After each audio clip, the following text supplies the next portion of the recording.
Hey, what's happening? Welcome to Maych TV, to part two of what we're loosely titling the How to Rebuild Liverpool's Midfield series, and a series that has had a ginormous hand grenade dropped into it by the bombshell news that Liverpool's sporting director Julian Ward is going to be stepping down at the end of the season. Chief stats nerd as well, which makes me sound like I'm being really disrespectful to his role, but like a man pivotal behind the scenes to Liverpool's recruitment and strategy and all that kind of stuff. Ian Graham is going to follow him as well, and it would not shock me if there were more departures on top of that as well. As we know, Liverpool are for sale.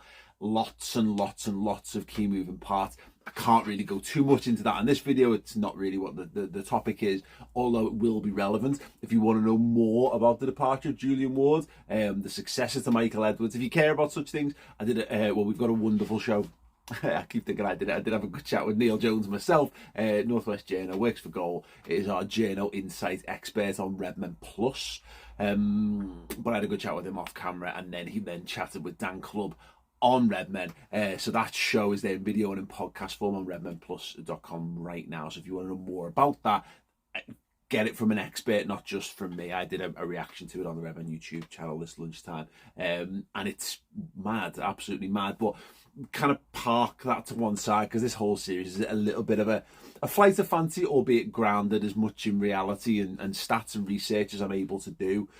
And what I did in episode 1 was kind of look at the broad problems facing Liverpool's recruitment team with how you go about replacing Liverpool's midfield. You know, they're all in the 29 to 32-ish age brackets that we're talking about: Fabinho, Thiago, Jordan Henderson. And there's obviously a rather large requirement from Jurgen Klopp and his coaching team of how they want that midfield to function. So I've talked a lot about that. I'll be retreading a couple of those steps because I think they're relevant. But what I'm going to do is I'm going to talk about Jordan Henderson in this one. I think it might tie into Fabinho, so I'll see how this kind of goes. And I definitely want to do Thiago as a standalone one as well. So there might be 3 episodes, including this one. 4 in total, including the last one. Anyway, that's a lot of preamble for a video, is basically to say. Let's talk about Jordan Henderson, and that what I'm effectively saying is the right of the midfield 3. Because it's my presumption that Liverpool will stick with the midfield 3. They've tried a 2-man midfield. They've tried sort of a 4-man midfield. I think largely that was to try and get something out of an ailing side with a number of injuries to key midfielders when those midfielders are available. The best Liverpool plays 4-3-3. I would imagine that will stay the case. There may be 4-2-4 incidences. There may be 4-2-3-1 incidences when you're looking to change things up, but let's not get too bogged down in that. Let's talk about Jordan Henderson, because what we're starting to see is him used in a more rotational way. You know, Fabinho's still playing a lot of football. Thiago, when he's fit, is a first name on the team. She's a one of them. But we're seeing bigger games now where Jordan Henderson is not being selected. And it kind of, for me, goes back to the 2 Man City games at the back end of last season. You saw him start in the Etihad, and Liverpool's midfield kind of got a little bit outguiled on the day. They had a midfield 3 of Rodri. Bernardo Silva played a little bit deeper on the left of the 3, and Kevin De Bruyne plays the Kevin De Bruyne sort of free role. And by comparison, Liverpool's midfield just looked a little sluggish. However, we played Naby Keita instead of Jordan Henderson in the FA Cup, and it wasn't just him, of course, but it did feel a bit more, I don't know, a bit more evolved, a bit more quick, a bit more snappy in terms of the technical abilities of it. And it actually, thinking about that, got me thinking about if you're replacing Jordan Henderson, what does that mean, and what does that look like, and what does that mean to you? And what does that mean, more importantly, I guess, to Jurgen Klopp?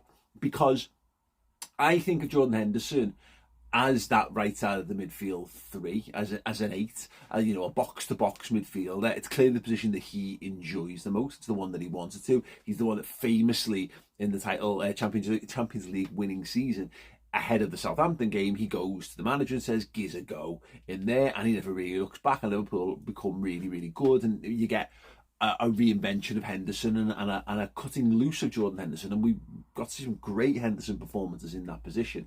However, up until that point, he'd been a 6. Fabinho had usurped him in that position by that point, and it was Jordan Henderson going and grabbing his career by the collar, as ever. and dragging himself back into a Liverpool starting 11. But when I got to thinking about that right side of the three, because there's been a lot of conversation around Harvey Elliott this season, and that conversation kind of goes, is he the right fit? Is he tactically switched off? Is he defensively enough? And people often hark back to Liverpool's midfield needing to be very robust. And I said that, I literally said that on the last video about, you've got so many more responsibilities. It's not just a midfield where you go and do you, go and be creative. Xherdan Shaqiri would have flourished if we were a team that could have allowed him to just go and do his bits and pieces. You need to have more to play in that midfield. So when I look at Henderson, I think of he's the cutout, he's the silhouette of the player they want for that 8. And then it just came to me earlier today when I was thinking about it, and that maybe it's not, is it, when you really think about it? So I went back and a little game for you at home. Name everyone in your mind who's played under Jurgen Klopp in that position. Let's have a moment just to kind of, think over these kind of things. Because I asked this at the Red Men office as well, and there was one name that didn't come up, which was quite surprising, one that I'd forgotten. So 3, 2, 1, sound. Right. The person who kind of starts off there, or is the initial archetype for what Klopp's looking for from those positions, Adam Lallana. Yeah, it's Adam Lallana. And it's mad. It's mad to think he even played for Liverpool, feels like a lifetime ago. But, he possessed a skill set that Jurgen liked. He brought him back from a front row player, put him in midfield. His ability to transition quickly, his great close control, ability to turn from back to goal to back to your own goal, move the ball up the pitch, and his pressing ability is brilliant at pressing from behind, causing problems for opposing midfielders and defenders, and allowing Liverpool to play higher up the pitch and win the ball higher up the pitch. What we did when we evolved that, Alex Oxlade-Chamberlain comes in.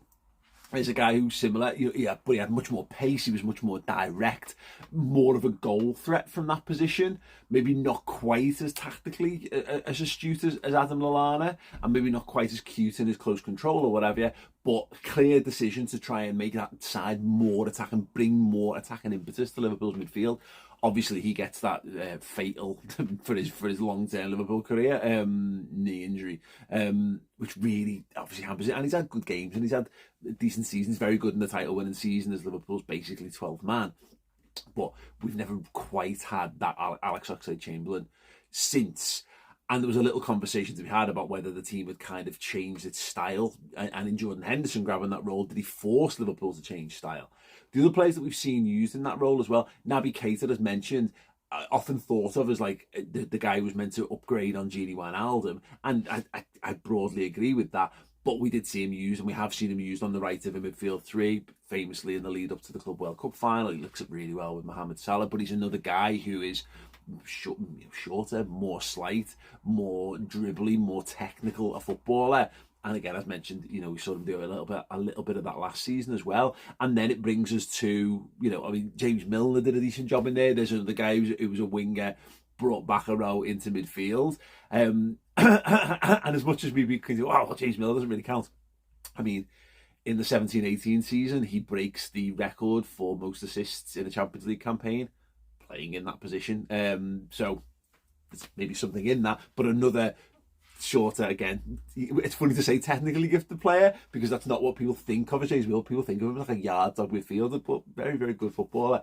Anyway, it brings us on to that brings us full circle back around to Harvey Elliott. So the question is, if you're looking to replace Jordan Henderson, does your replacement look like Jordan Henderson, or does he look like Harvey Elliott? Does he look like Naby Keita? Does he look like Oxlade-Chamberlain? Does he look like Adam Lallana instead? And I think that's really interesting, because for me, I looked at Jude Bellingham and went, there's your Jordan Henderson upgrade, because we're forever chasing this idea of new and better improvements. And look, when you start to stack Bellingham up against the best players in the world, his metrics come out like far and away beyond what Liverpool are playing in midfield this season, just in terms of what his output has been, because he's getting goals and assists as well, which is something that Liverpool's midfield don't get loads of. He's just brilliant, isn't he? He's absolutely brilliant. And the thing that when I initially saw him, I saw 6'1", pacey, direct, strong at 19 as well. He's got a body of a 25-year-old for a 19-year-old, and I can see that. Whereas you look at someone like, for example, Curtis Jones, who I think is another player who gets an excessive amount of hate given where how good his career has really been for such a young player.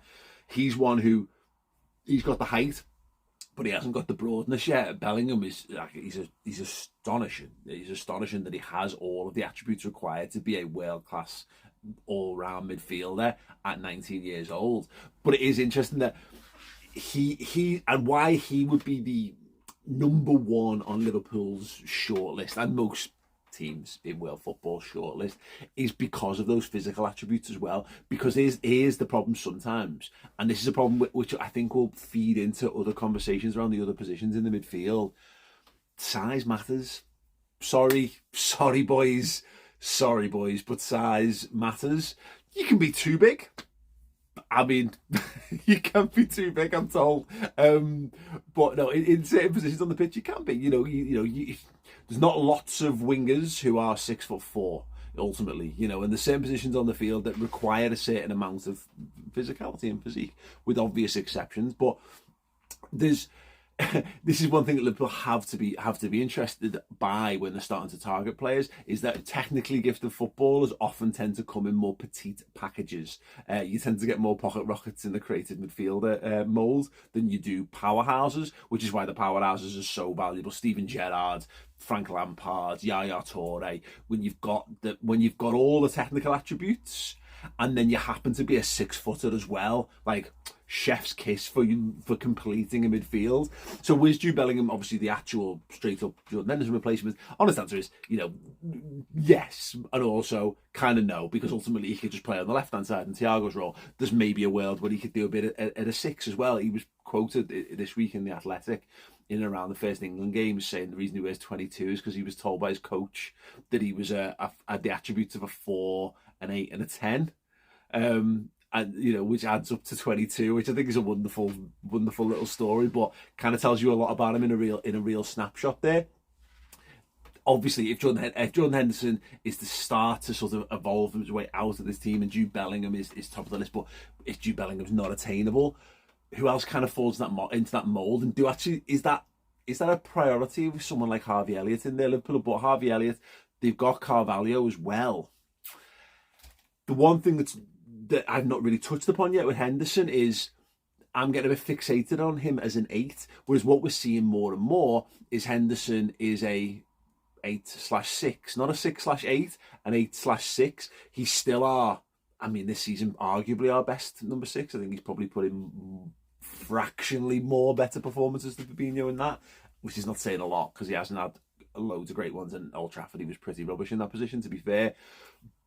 But what I mean by this is Liverpool could really do with someone who can do what Jordan Henderson can do. So he might not be, Harvey Elliott might just be Liverpool's first choice main man. He's played 22 games this season, more appearances than anyone else on that position, and a few of the others that we've switched around too. There's a chance that that's it. Now, Harvey Elliott is just going to put his foot to the floor and accelerate through, and that's going to be his position moving forward. But what Liverpool need is the versatility of a Jordan Henderson, and that is someone who can take the pressure off a 6 as well. Is that a Jude Bellingham role? Maybe. Is that a Moises Caicedo? Possibly, quite possibly as well. Is that a Declan Rice? I feel like that's edging towards more DM specialism, but it's a really interesting conundrum, because in losing Gini Wijnaldum, yes, Liverpool lost a robust plays every week for you, really solid left-sided midfielder of the 3. They lost the third choice DM in doing that, and it meant that you had to be more protective over Henderson and you needed to be more protective over Fabinho, because the drop then down to the third choice, which is very between like the likes of James Milner in particular. Thiago did a bit of it in the COVID season. You don't want to see him as a sole anchor for Liverpool's midfield. Is a real issue that Liverpool need to be very, very, very aware of. So yeah, that's the tricky part when it comes to that. And in answer to this, and why I want to do this as a multi-part series, because I don't kind of have all the answers when you go position by position, but also, you know, we're 15 minutes in. I did the best part of 20 odd in part one. We've not really got into really been able to drill down into it yet. So I kind of want your thoughts. This is going to be a bit of an evolving piece. I think next time, let us know in the comments, Fabinho or Thiago next time. I think I've got more for the Fabinho stuff, because I think that is where Thiago, I think, is the hardest footballer to replace because of his skill set, but Fabinho is the hardest one to replace because of lots and lots of other really interesting factors. But let me know. I want to know from you as well. You know, what are you doing with the Jordan Henderson thing? Are you replacing someone someone who looks like Jordan Henderson but more, which is what I think Bellingham is? And some people might scoff at that, but I'm not here for you know, people who don't like Jordan Henderson. If he's not won you over by now, he's never going to win you over. But like, he's been class. You know, he's had his ups, he's had his downs. He's won more things as a Liverpool captain than any other Liverpool captain. And Jurgen Klopp loves him. So, you know, there you go.